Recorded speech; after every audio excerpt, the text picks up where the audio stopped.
Human rights is, geez, that's a good question. Human rights. Oh, that's a tough one. Wow. I don't even know how to give that a definition. I would probably have to do a little bit of homework or something. Yeah, any right that I think just as a normal, human, The rights that humans have? Oh, that's a very large debate. Tú le puedes preguntar a 20 personas y te van a dar 20 diferentes opiniones. Non saprei, una domanda complicatissima. We just take them for granted that they're there, but we don't even consider what they are.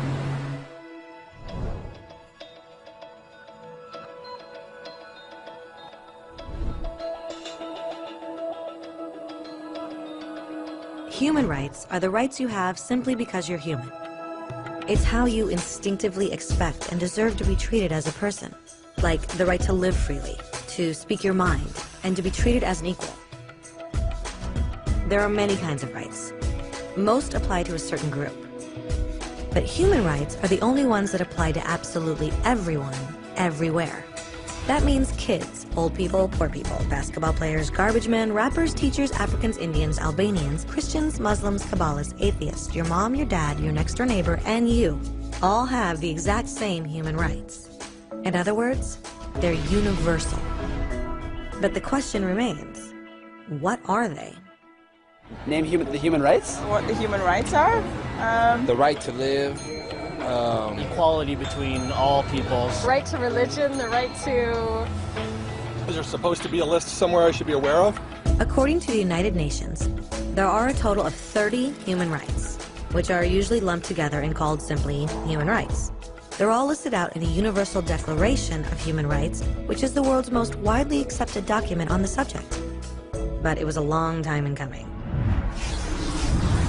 At first, there were no human rights. If you were in with the right crowd, you were safe. If you weren't, well, you weren't. But then a guy named Cyrus the Great decided to change all that. After conquering Babylon, he did something completely revolutionary. He announced that all slaves were free to go. He also said people had the freedom to choose their religion, no matter what crowd they were a part of. They documented his words on a clay tablet known as the Cyrus Cylinder. And just like that, human rights were born. The idea spread quickly to Greece, to India, and eventually to Rome. They noticed that people naturally followed certain laws, even if they weren't told to. They called this natural law, but it kept getting trampled on by those in power. Not until 1,000 years later in England did they finally get a king to agree that no one can overrule the rights of the people, not even a king. People's rights were finally recognized, and they were now safe from those in power. Kind of. It still took a bunch of British rebels declaring their independence before the king got the point that all men are created equal. Which isn't to say he liked the idea, but he couldn't stop them, and America was born. The French immediately followed with their own revolution for their own rights. Their list was even longer, and they insisted that these rights weren't just made up. They were natural. The Roman concept of natural law had become natural rights. Unfortunately, not everyone was so thrilled. In France, a general named Napoleon decided to overthrow the new French democracy and crown himself emperor of the world. He almost succeeded, but the countries of Europe joined forces and defeated him. Human rights was again a hot topic. They drew up international agreements, broadly granting many rights across Europe. But only across Europe. The rest of the world somehow still didn't qualify. Instead, they got invaded, conquered, and consumed by Europe's massive empires.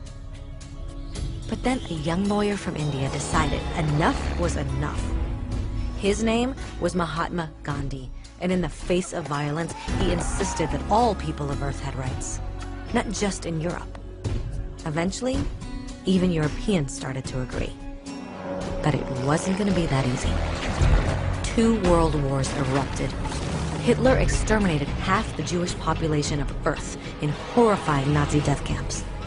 And all told, 90 million people died. Never had human rights been so terrifyingly close to extinction. and never had the world been more desperate for change. So the countries of Earth banded together and formed the United Nations. Their basic purpose was to reaffirm faith in fundamental human rights, in the dignity and worth of the human person. But what were human rights? Were they the proclamations of Cyrus, the natural laws of Rome, the declarations of France? Everyone seemed to have a slightly different idea of what human rights should be. But under the supervision of Eleanor Roosevelt, they finally agreed on a set of rights that applied to absolutely everyone. The Universal Declaration of Human Rights. The French concept of natural rights had finally become human rights. So, in summary, at first, only a few lucky people had any rights, until one of those guys decided, hey, other people should have some rights too, which was great, except not everyone agreed. And it only took a few thousand years of fighting and declarations and more fighting until everyone finally agreed that human rights should apply to everyone. And they all lived happily ever after. Except for one little problem. If people have the right to food and shelter, why are 16,000 children dying of starvation every day? 1 every 5 seconds.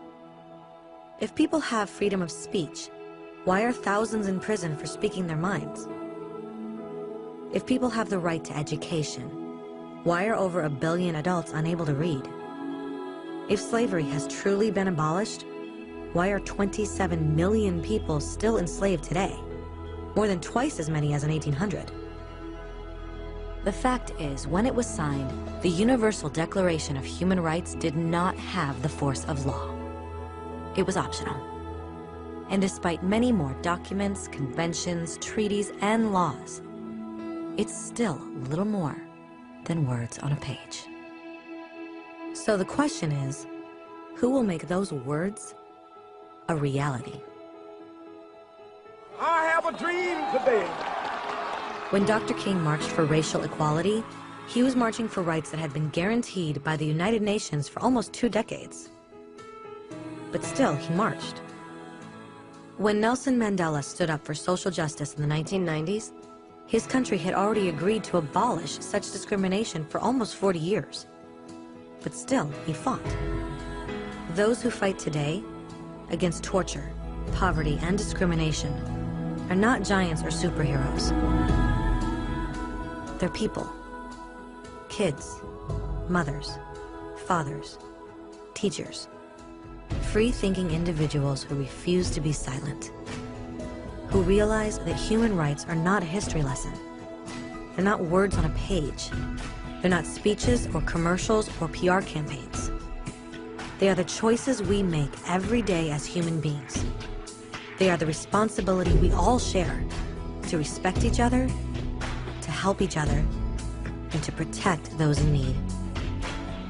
As Eleanor Roosevelt said, where, after all, do universal human rights begin? In small places close to home. So close and so small that they cannot be seen on any maps of the world. Yet they are the world of the individual person, the neighborhood he lives in, the school or college he attends, the factory, farm, or office where he works.